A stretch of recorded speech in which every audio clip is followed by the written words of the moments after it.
Pilipinas! Magulo na ang kampo nila Cayetano, nila Mike Defensor. Kakadraban nyo yan. Ayan, di na kayo magkasundo-sundo. Nagkakaroon na po ng laglagan. Pag-usapan natin yan.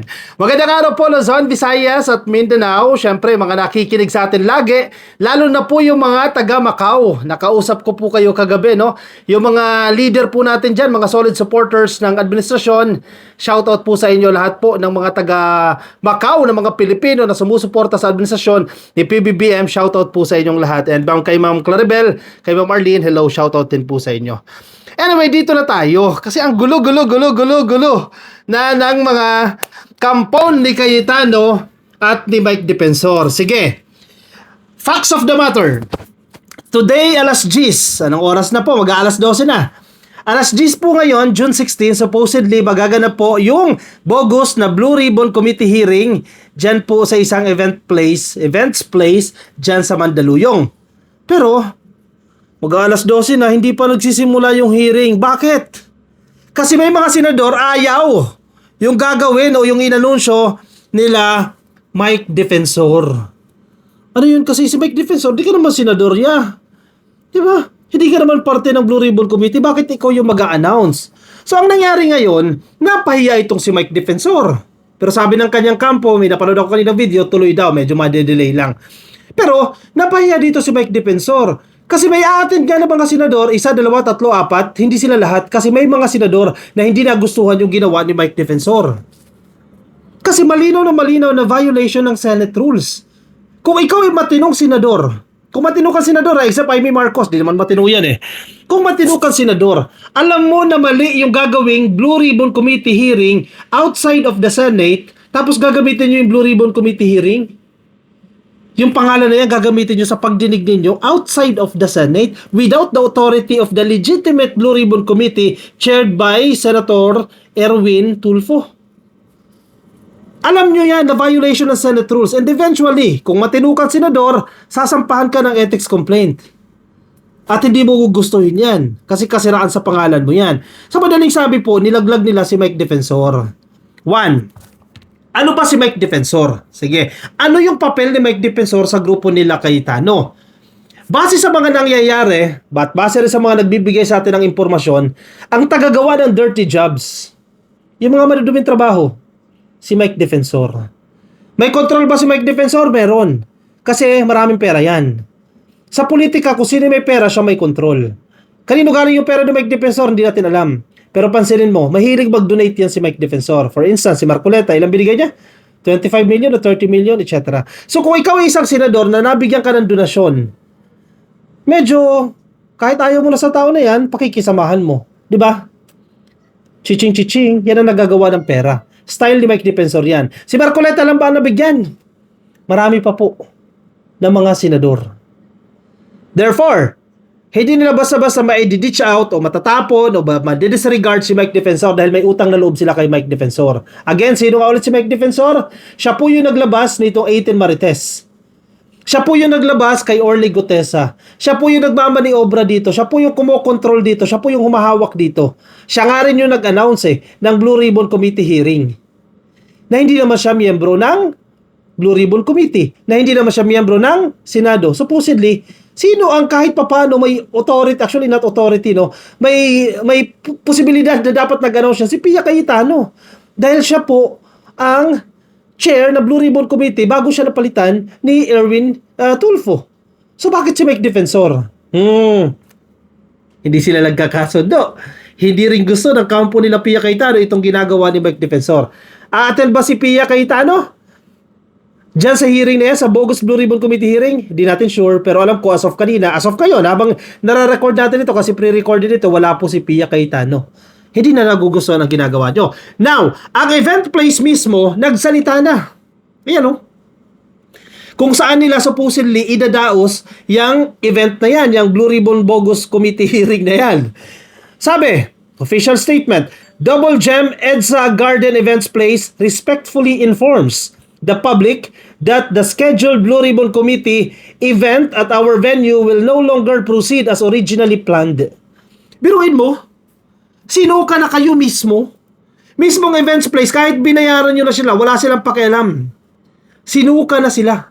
Sinuka na. Ayaw sa inyo. Mike Defensor, sampal sa mukha mo yan. Ang problema, baka pag-aari yan.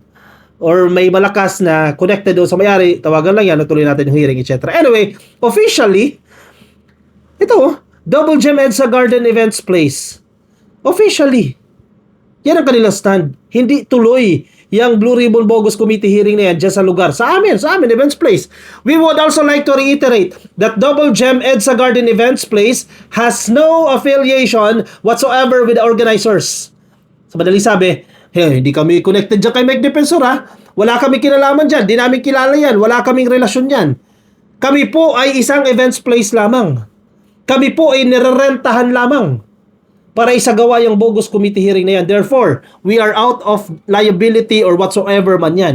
Dahil kami po ay nirentahan lang. Pero siguro na-realize nila, teka, mukhang eventually mapapahamak tayo dito. I-cancel na natin yan. Pwede yan. For sure. Sa kontrata may clause yan. May mga ganyang clause yan. We would also like to reiterate that Double Gem EDSA Garden Events Place has no affiliation, biruin mo, sinusuka kayo, whatsoever with the organizers, participants, or subject matter of the event. Our role was solely that of an independent events venue provider. Kami lang po ay nagpo-provide ng lugar. Yan lang po yung trabaho namin. Any update regarding the event, including any future arrangements or announcements, will be communicated through their appropriate official channels. In short, kung may tanong kayo, media, may tanong, o tanong nyo kay Mike Defensor, sila yan. We sincerely thank everyone for their understanding and cooperation by Double Gem EDSA Garden Events Place Management. Sapul kayo. Pahiyang-pahiya kayo dyan sa ginawa ninyo. Sige, bogus investigation pa more. Now, ano tong nangyayari na to? Again, this is part of a huge drama na gagawin nila leading to the special session that will happen tomorrow.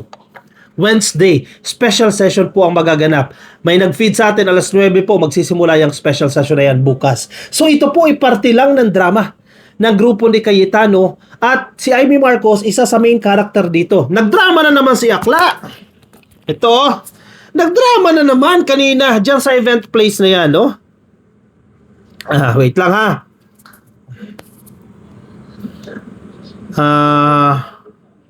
Ito, hindi raw siya pinapapasok.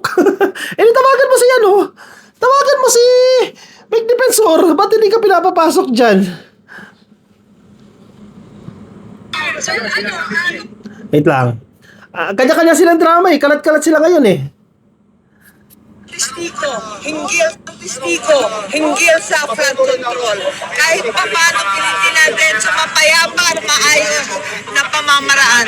Huwag yung ganito, huwag yung panggigipit. Dahil sigurado ako, ano man panggigipit ang gawin, lalabas at lalabas ang katotohanan. Senator, may special session bukas. Senator, may special session bukas. Senator, may special session bukas. Dito po kayo? Senator, may special session bukas. Dito po kayo?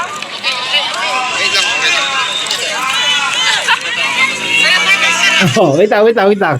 Ang drama kasi ni ate Babalina, no? Hindi raw siya pinapapasok dyan kanina. Kaya siya may panggigipit, etc. Yung kanyang 18 marites ba yan? O yung additional 14 marites niya, ginigipit daw, etc. Nino na naman. Nakapatid mo na naman. Ni PBBM na naman ang nagigipit. Kayo na naman ang ginigipit dyan. Hindi na naman kayo malaya. Gaya na sinasabi ni Marcoleta, hindi kami malaya. Pero anong nangyari? Pwede kayo maglabas ng kasinungalingan nang hindi nyo kine-question kung sino man yung resource person ninyo, 18 marites man yan, kahit halatang-halata na kasinungalingan na yan, hindi nyo ini-interpolate. Hindi nyo man lang tinatanong, etc. Tapos ginigipit pa kayo sa lagay na yan. O tira mo si Amy Marcos yung drama-drama nyo. Bakit nahirapan siya pumasok dyan? Diba? Grupo nyo yan eh. Kung may problema man yan sa security issues na yan, kasalanan nyo yan. Kayo nag-organize yan. Disorganized yan. Kung ganyan pa lang nangyari dyan. Isa pa. Ito naman si Tupaksyo. Nagsalita na naman si Tupaksyo dyan.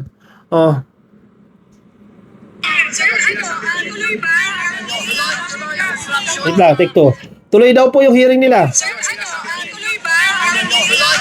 Instruction sa akin ni former Secretary Mike Defensor ay tuloy po ito. Oo.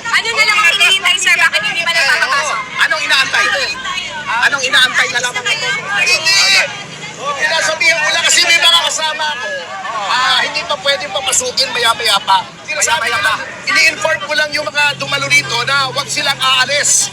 Kasi tuloy po tayo. Sir, anong oras, sir? Sir, Okay. anong oras magsisimula? Anong oras magsisimula? Attorney, anong oras magsisimula itong pagdinig? Attorney, anong oras? Okay, sige. Galing talaga umacting nito, Pasio. Kilala ko na yan. Kilala ko na yung style nito, Pasio na yan. Kunyari, lumabas daw para sabihin yung tao na tuloy po yung hearing natin. Lumabas siya because of the media exposure. Gusto niyang ma-interview siya ng media, kaya siya lumabas. Bakit hindi si Mike Defensor yung nag-announce? Nasaan si Mike Defensor?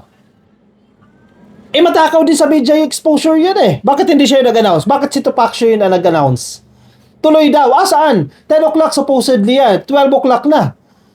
Saan kung tuloy yan? Anyway, regardless, kasi sabi ko sa inyo, pre-recorded po ito. Baka matuloy sila later. Pero, ano nangyari? Parte na naman ng drama ninyo yan. Kasi kapag hindi natuloy, sisi nyo na naman sa gobyerno. Alam mo, ganito script nila ha.